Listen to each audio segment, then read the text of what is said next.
Hello students, electrostatics की आज की क्लास में आपका फिर से स्वागत है। और आज हम लोग एकदम नया एक टॉपिक स्टार्ट करने जा रहे हैं, इलेक्ट्रिक डाइपोल। यकीन मानिए ये बहुत ही आसान टॉपिक है और बोर्ड में इससे रिलेटेड एक डेरिवेशन या एक न्यूमेरिकल डेफिनेटली आना है, एटलीस्ट 3 और 5 मार्क्स का। ठीक, अब इस इलेक्ट्रिक डाइपोल में को पूरा कंप्लीट करने के लिए तो 4 से 5 लेक्चर्स लूँगा मैं। आज के लेक्चर में, आज इस पहले लेक्चर में हम लोग कवर करेंगे डेफिनेशन ऑफ डाइपोल, डाइपोल को खुद डिफाइन करेंगे और डाइपोल के डाइपोल मोमेंट। अब जो लोग पहली बार पढ़ रहे हैं चीज़ तो इनको डाइपोल मोमेंट नया लगेगा, परंतु फिर भी बता देता हूं कि आज की क्लास में या आज की वीडियो में क्या क्या कवर किया जाएगा। तो आज की क्लास में हम लोग डाइपोल को डिफाइन करेंगे और डाइपोल मोमेंट को डिफाइन करेंगे, राइट। एंड देन दूसरा पार्ट होगा जो कि बोर्ड्स के लिए उतना इंपॉर्टेंट नहीं है, कैलकुलेशन ऑफ डाइपोल मोमेंट। तो अब देखो क्या है कि जैसे इलेक्ट्रिक फील्ड का कैलकुलेशन हम लोगों ने सीखा, तो इलेक्ट्रिक फील्ड का कैलकुलेशन हम लोगों ने 2 प्रकार के सिस्टम्स का सीखा। एक तो डिस्क्रीट चार्ज वाले सिस्टम्स का, जैसे एक चार्ज यहाँ रखा गया है, एक चार्ज यहाँ रखा गया है, एक चार्ज यहाँ रखा गया है, इनके कारण इलेक्ट्रिक फील्ड निकालना, राइट। फिर हमने क्या सीखा, electric field due to a continuous charge distribution. इसी तरह से कैलकुलेशन ऑफ डाइपोल मोमेंट में भी पहले हम लोग सीखेंगे कि डिस्क्रीट चार्जेस का अगर सिस्टम हो तब उसका डाइपोल मोमेंट कैसे कैलकुलेट करेंगे, राइट। और फिर उसके बाद हम सीखेंगे कि अगर कंटिन्यूअस चार्ज डिस्ट्रीब्यूशन हो तब हम उसका डाइपोल मोमेंट कैसे कैलकुलेट करेंगे। और फिर उसके बाद मैं आपको एक शॉर्टकट या हैक भी बताऊंगा, इसका बहुत ही useful hack, using the concept of centre of mass, right. Okay, तो अब हम लोग चलते हैं और जैसा कि मैंने आप लोगों को पहले बताया कि डेफिनेशन वाला पार्ट बोर्ड्स के लिए बहुत बहुत इम्पोर्टेंट है, राइट। और ये वाला दूसरा वाला जो पार्ट है कैलकुलेशन ऑफ डाइपोल मोमेंट, ये आप लोगों को मेंस या नीट या कॉम्पिटिशन्स के लिए इसकी ज़रूरत पड़ेगी। ओके, तो अब हम लोग डाइपोल को डिफाइन करेंगे और उसका डाइपोल मोमेंट डिफाइन करेंगे। तो सबसे पहले हम देखते हैं डाइपोल की डेफिनेशन। डेफिनेशन क्या है कि इक्वल एंड ऑपोजिट, लिखते जाइए मेरे साथ, इक्वल एंड ऑपोजिट चार्जेस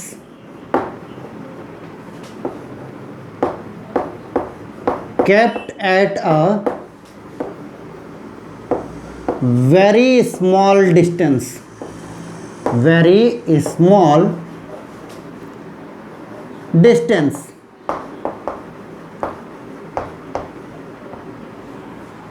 दो equal and opposite charges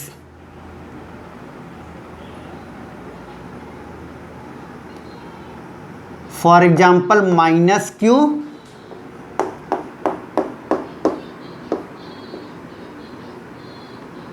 and +q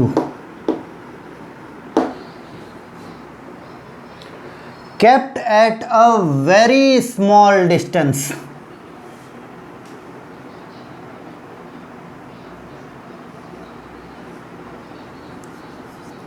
suppose L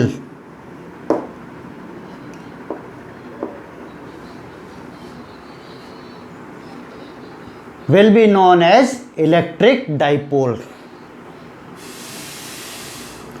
दो इक्वल एंड ऑपोजिट चार्जेस को अगर हम बहुत कम डिस्टेंस पर रखें तो ऐसे सिस्टम को हम लोग बोलेंगे इलेक्ट्रिक डाइपोल। अब इसमें एक प्रॉब्लम है कि फिजिक्स के स्टूडेंट होने के नाते हमें ये पता है कि कम, ज़्यादा, बहुत दूर, बहुत नज़दीक, ये सब क्या है? रिलेटिव टर्म्स हैं। कम, किससे कम, राइट? अगर किसी ने बोला कि कम होना चाहिए तो कितना कम होना चाहिए या किससे कम होना चाहिए, राइट? तो डेफिनेशन बोला गया है kept at a very small distance। किसके कंपैरिजन में? वेरी स्मॉल होना चाहिए। तो उस पॉइंट के डिस्टेंस के कंपैरिजन में बहुत कम होना चाहिए। जैसे पॉइंट P है, एक पॉइंट P कंसिडर करते हैं जो कि डाइपोल के सेंटर से सपोज r डिस्टेंस पर, स्मॉल r डिस्टेंस पर, और इस पॉइंट पर हम इस डाइपोल के effects such as electric field, potential and all that को ऑब्जर्व करना चाहते हैं। तो इस पॉइंट से, डाइपोल से इस पॉइंट के डिस्टेंस के कंपैरिजन में ये जो डिस्टेंस है ये बहुत कम होना चाहिए। यानी जिस पॉइंट पर आप डाइपोल का इफेक्ट देखना चाहते हैं उस पॉइंट के डिस्टेंस के कंपैरिजन में दोनों चार्जेस के बीच का डिस्टेंस बहुत कम होना चाहिए। यानी अपने इस पर्टिकुलर केस में distance between the charges, that is small l, must be much less than small r। Very important point. तभी वो इलेक्ट्रिक डाइपोल कहलाएगा। ऐसा क्यों बोला गया है आगे आपको चल के समझ में आएगा, ठीक? ज़्यादा क्लियर होगा कि ऐसा हमने क्यों किया, ठीक? अब देखिए क्या है कि डाइपोल ये हो गया। अब डाइपोल से रिलेटेड उसकी जो मोस्ट इंपॉर्टेंट प्रॉपर्टी है, इनफैक्ट यही सिंगल प्रॉपर्टी है इसके पास। जैसे आप लोगों ने 9th-10th में लेंस पढ़ा होगा, तो भाई लेंस को बता दिया है कि लेंस की मोस्ट कैरेक्टरिस्टिक प्रॉपर्टी क्या होती है? Focal length. या सर्कल मिरर की मोस्ट बेसिक प्रॉपर्टी क्या होती है? उसका focal length, right?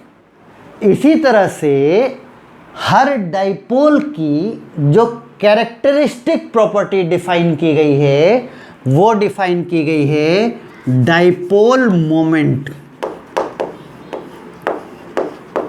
Dipole moment, इसे हम डिनोट करते हैं P से। इसको हम लोग डिनोट करते हैं P से, डाइपोल मोमेंट। डाइपोल मोमेंट को क्या डिफाइन किया गया है? Magnitude of any one charge into distance between them.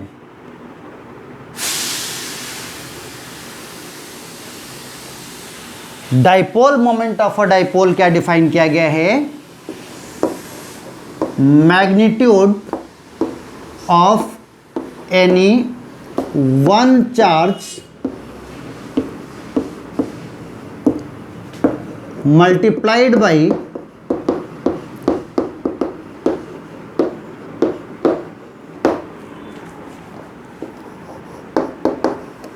distance between them.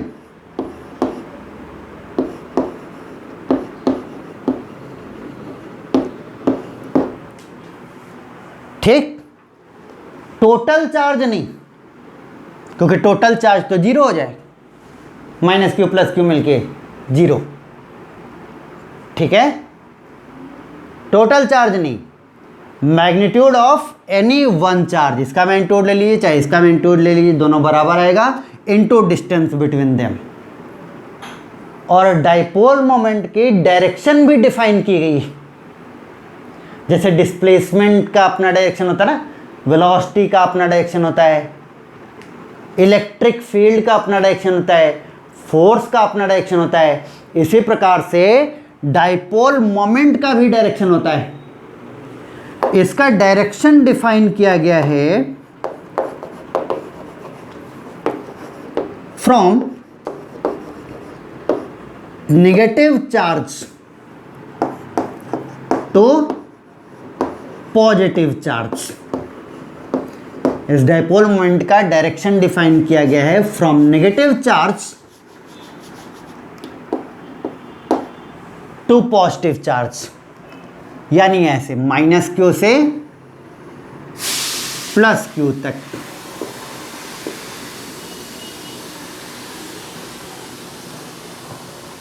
Right, तो डाइपोल मोमेंट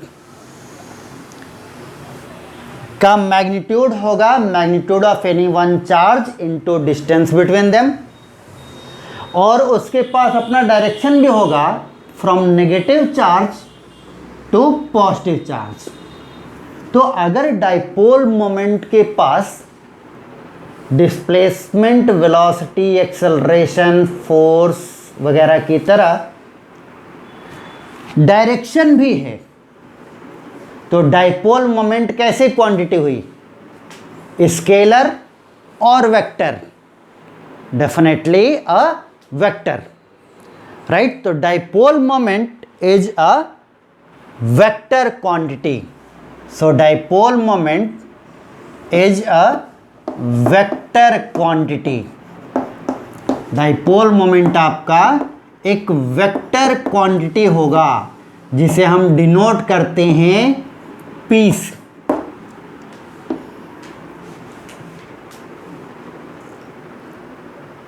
राइट, तो अब देखो बच्चों क्या है कि अगर मैं डाइपोल को डाइपोल मोमेंट को वेक्टर फॉर्म में अगर लिखना चाहूं तो कैसे लिख सकता हूं? Magnitude of any one charge. भाई चार्ज वेक्टर नहीं कर सकते, चार्ज को हम लोग वेक्टर नहीं बोल सकते। ठीक, चार्ज तो स्केलर होता है, तो चार्ज को एज इट इज लिख देते हैं। ये जो डिस्टेंस बिटवीन देम है ना, इसको वेक्टर बना देते हैं। याद करो, डिस्टेंस स्केलर होता था, और उसी के जैसी चीज डिस्प्लेसमेंट कैसी होती थी? वेक्टर। तो डिस्टेंस को हम थोड़े बहुत चेंजेस के साथ वेक्टर बना सकते हैं। जैसे इस L को मैं वेक्टर बनाने के लिए क्या करूंगा कि एक L वेक्टर डिफाइन कर देता हूं from negative charge to positive charge. एक L वेक्टर डिफाइन कर देता हूं, तो इस L वेक्टर का मैग्नीट्यूड क्या हो गया? दोनों चार्जेस के बीच का डिस्टेंस, और डायरेक्शन क्या हो गई? Negative charge to positive charge. तो अगर मैं डाइपोल मोमेंट को डिफाइन कर दूं कि magnitude of any one charge into L vector, L vector is A vector, L vector is a vector from negative charge to positive charge,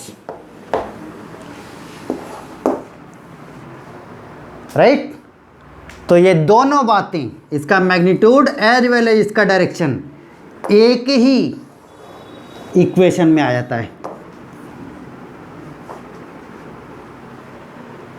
Dipole moment is equal to magnitude of any one charge into L vector, where L vector is the vector from negative charge to positive charge। Note कर लीजिए इसको।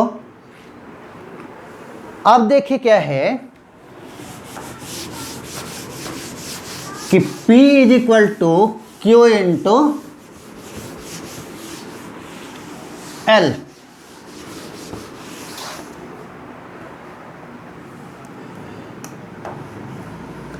तो अगर केवल magnitude की बात करें तो P is equal to Q into L, तो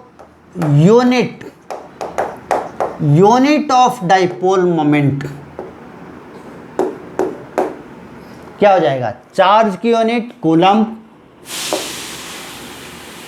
लेंथ की यूनिट मीटर। ऑब्वियसली कूलम में C बड़ा रहेगा, कैपिटल रहेगा, और मीटर में स्मॉल m यूज करेंगे हम, राइट। अब definition of dipole and it's dipole moment complete हो गया। अब हेडिंग डाल दीजिए calculation of dipole moment. Obviously इसमें पहले हम डिस्क्रीट चार्जेस का पढ़ेंगे, तो पूरी हेडिंग रहेगी calculation of dipole moment for discrete charges.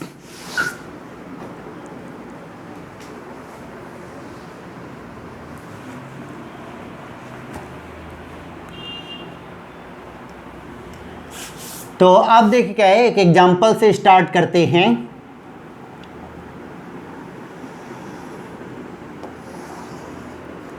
जैसे ये एक्स एक्सिस, ये वाई एक्सिस, और यहाँ पर आपका एक -2q चार्ज रखा गया है, और इधर आपका +q चार्ज a,0 पर एक्स एक्सिस पर है ना ये, तो एक्स कोऑर्डिनेट नॉन जीरो रहेगा, वाई कोऑर्डिनेट 0 रहेगा। और दूसरा एक चार्ज रखा गया है +q, ये रखा गया है वाई एक्सिस पर, तो इसका कोऑर्डिनेट्स कैसे लिखेंगे? 0, a। एक्स कोऑर्डिनेट 0 रहेगा, वाई कोऑर्डिनेट a रहेगा। इसका नेट डाइपोल मोमेंट हमें फाइंड करना है, राइट। अब देखो क्या है, पहले तो हमें इसमें डाइपोल खोजना है कि भाई डाइपोल की डेफिनेशन तो है equal and opposite charges kept at A small distance, तब ना डाइपोल मोमेंट लिखेंगे, राइट। तो अब इसको क्या करिए कि ये जो -2q चार्ज है,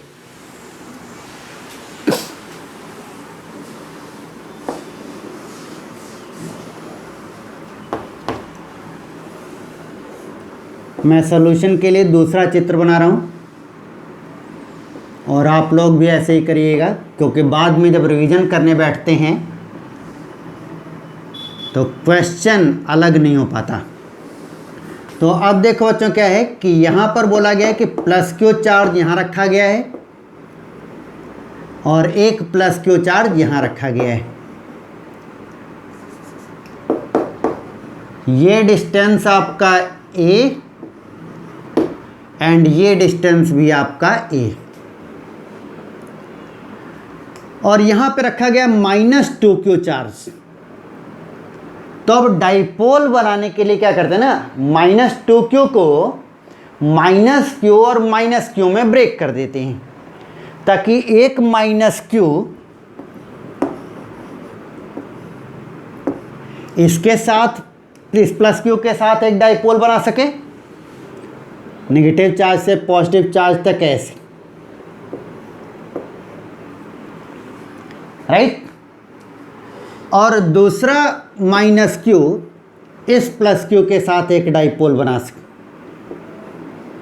-q +q at a distance small a, right. तो अब आपको नजर आए दो डाइपोल, तो अपने पास दो डाइपोल है। इस वाले डाइपोल का डाइपोल मोमेंट आपका हो गया magnitude of any one charge q into distance between them a। इस वाले डाइपोल का डाइपोल मोमेंट हो गया magnitude of any one charge into distance between them a। Net dipole find करना है।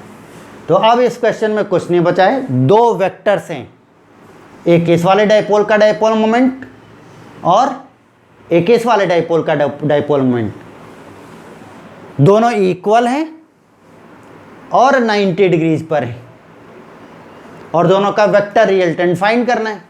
इससे आसान क्वेश्चन क्या हो सकता है, राइट। तो दोनों चूंकि इक्वल हैं तो इन दोनों का रिजल्टेंट ठीक बीचों बीच होगा, दैट इज 45 डिग्रीज पर। दो इक्वल वेक्टर्स का रिजल्टेंट ठीक उनके बीचों बीच होता है, और जब दोनों एक दूसरे के परपेंडिकुलर होते हैं तो दोनों के बीच का एंगल थीटा होता है, और रिजल्टेंट सिंपली √a² + b² से दिया जाता है। तो एक के डाइपोल को अगर मैं p मान लूं तो √p² + p², दो परपेंडिकुलर वेक्टर्स का रिजल्टेंट ऐसे होता है ना, इट्स √a² + b², क्योंकि 2ab cos θ वाले टर्म में cos θ क्या हो जाता है, 0, राइट।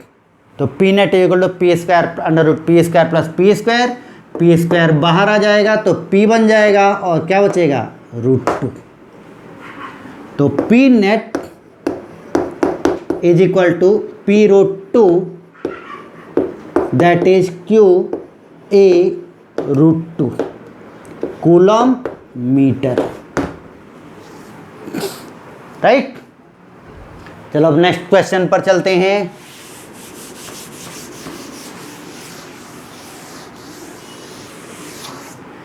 नेक्स्ट क्वेश्चन एकदम एक आसान सा देती है,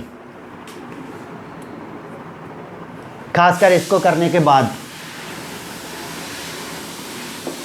एक इक्विलेटरल ट्रायंगल है,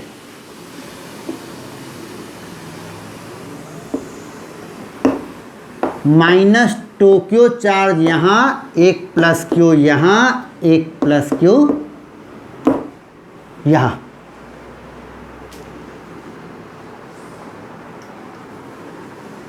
और तीनों sides a। Find out the net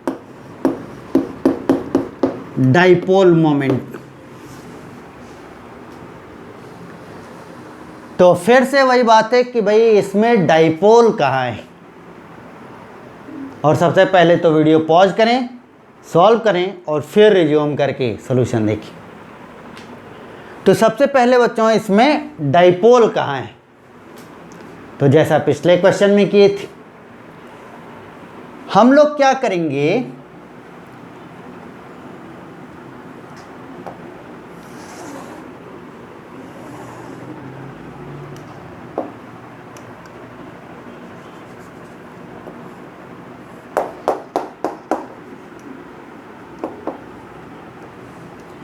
कि इस -2q को -q और -q में ब्रेक कर देंगे। एक -q इस वाले प्लस क्यू के साथ मिलकर के एक डाइपोल बना देगा, और इसका डाइपोल मोमेंट कितना हो जाएगा, magnitude of any one charge into distance between them, right. और डाइपोल मोमेंट के डायरेक्शन नेगेटिव चार्ज से पॉजिटिव चार्ज, ऐसा। और दूसरा वाला plus Q charge minus Q charge इस वाले प्लस क्यू के साथ एक डाइपोल बना देगा, जिसका डाइपोल मोमेंट हो जाएगा magnitude of any one charge into distance between them, direction from negative charge to positive charge, यानी एस। हो गए दो डाइपोल, राइट। और दोनों का डाइपोल मोमेंट्स इस तरह से, और इन दोनों डाइपोल मोमेंट्स के बीच का एंगल होगा इक्विलेटरल ट्रायंगल है, तो ये कितना हो जाएगा 60। अब इन दोनों का बस वेक्टर सम फाइंड कर लेना है, इन दोनों डाइपोल मोमेंट्स का। अब चूंकि दोनों डाइपोल मोमेंट्स एकदम इक्वल हैं, तो नेट डाइपोल मोमेंट ठीक बीचों बीच आएगा, यानी एंगल 30 पर। और दोनों का डाइपोल मोमेंट अगर मैं P मान लूँ, तो P नेट क्या हो जाएगा, √a² plus b² plus 2ab cos theta. तो a और b दोनों P, तो √a² plus b² plus 2ab into cos of angle between them, that is 60, right. तो cos 60 क्या होता है, 1/2 होता है ना, तो 2 और 1/2 कैंसल हो जाएगा, एक जगह अलग से लिख देते हैं, cos 60 1/2, तो ये 1/2 और 2 कट जाएगा, तो कितना हो गया टोटल 3p²। p² बाहर आएगा तो क्या बन जाएगा p और 3 का स्क्वायर रूट, यानी q a √3 unit coulomb metre, right. अगले क्वेश्चन पर चलते हैं, चेक कर लीजिए कितने लोगों का सही है।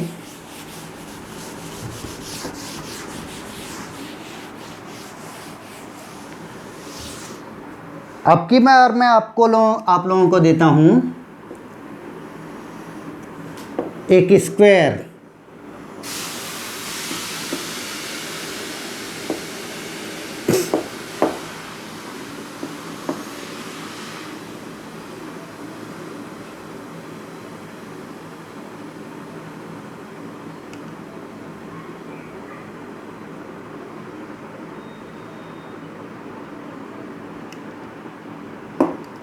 अब की बार यहाँ पे रखा गया है -3q, यहाँ पर +q, यहाँ पर भी +q और यहाँ पर भी +q, और इस स्क्वायर के प्रत्येक साइड का लेंथ है स्मॉल a।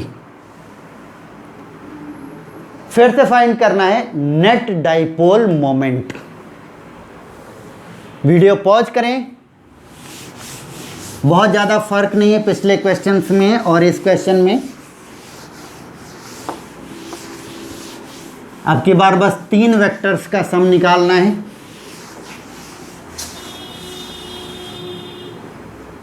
ठीक, तो अब देखिए क्या है, मेरे ख्याल से सब लोग सॉल्व करने के बाद ये सॉल्यूशन देख रहे होंगे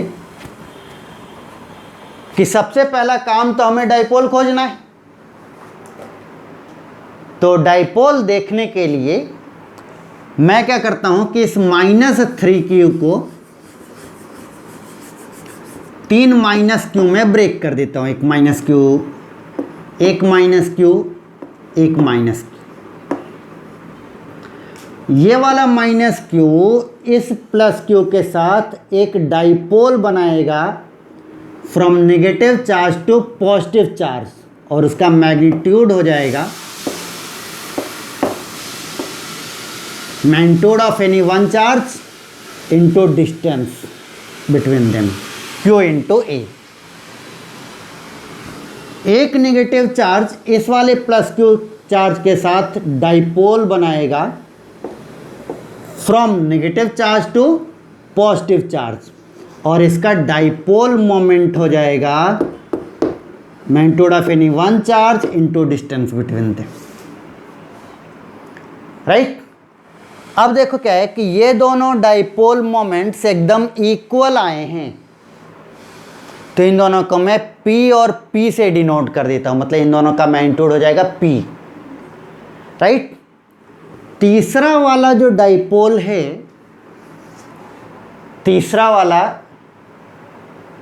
जो आपका डाइपोल है from this negative minus Q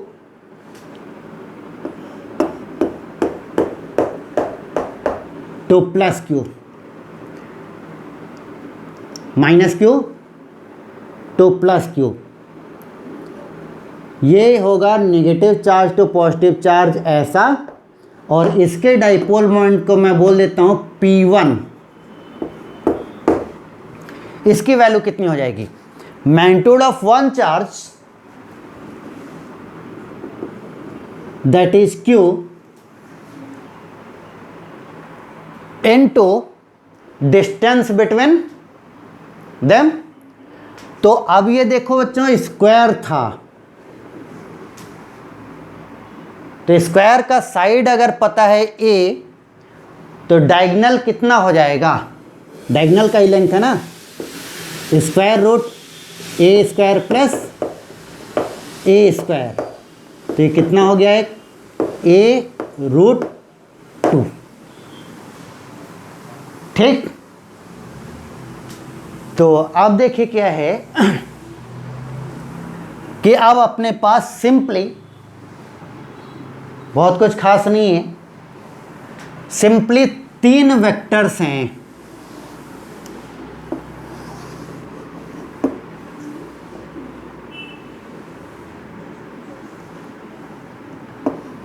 एक इधर वाला डाइपोल मोमेंट जिसे मैं P बोल दिया हूं, एक इधर वाला डाइपोल मोमेंट, इसको भी P, ये दोनों बराबर है ना, मैंने शुरुआत में बोलता इन दोनों को P बोलेंगे, और एक डाइपोल मोमेंट ठीक बीचों बीच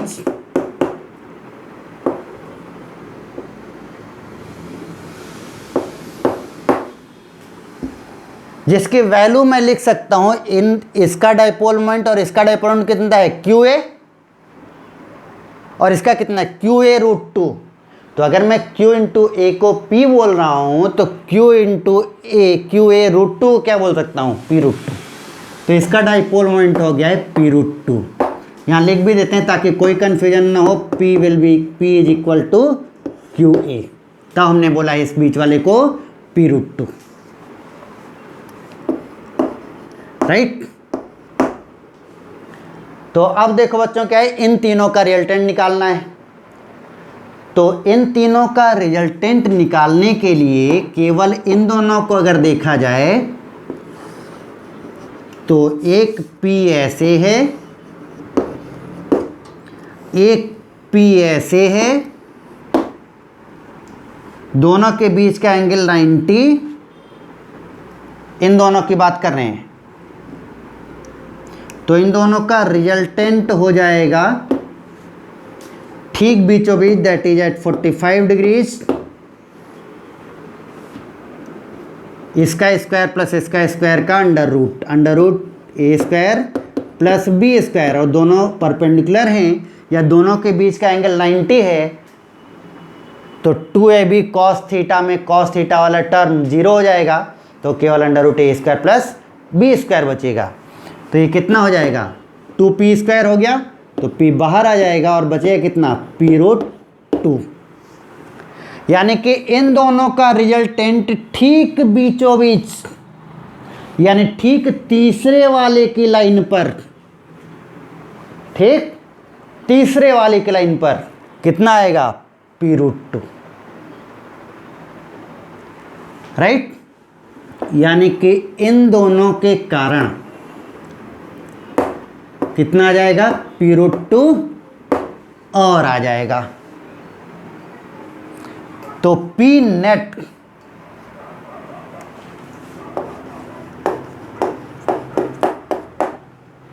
इन दोनों का कारण कितना आ गया, P√2 और आ गया। तो P नेट कितना हो जाएगा, P√2 प्लस P√2 कितना हो गया, 2P√2, दैट इज P को QA लिख लेते हैं, तो 2√2 Q इंटू A, राइट। तो ये हमने कैलकुलेट करना सीख लिया dipole moment of discrete charges. ठीक, इसी तरह से कितने चार्जेस होंगे तो आपको सिंपली पता है कि भाई सबका डाइपोल मोमेंट फाइंड कर लेंगे। डाइपोल मोमेंट्स चूंकि वेक्टर क्वांटिटीज हैं तो वेक्टोरियली सबको ऐड कर देना है। नेक्स्ट वीडियो में हम लोग देखेंगे कंटिन्यूअस चार्ज सिस्टम का डाइपोल, और उसका मैं एक शॉर्टकट भी बताऊंगा, very very very useful shortcut using the concept of centre of मास। यूँ 2 मिनट में हो जाएगा, 2 लाइन में हो जाएगा। और अगर नहीं पता रहेगा तो पूरा ये बोर्ड भरेगा, इंटीग्रेट करके करना पड़ेगा, राइट। Thank you.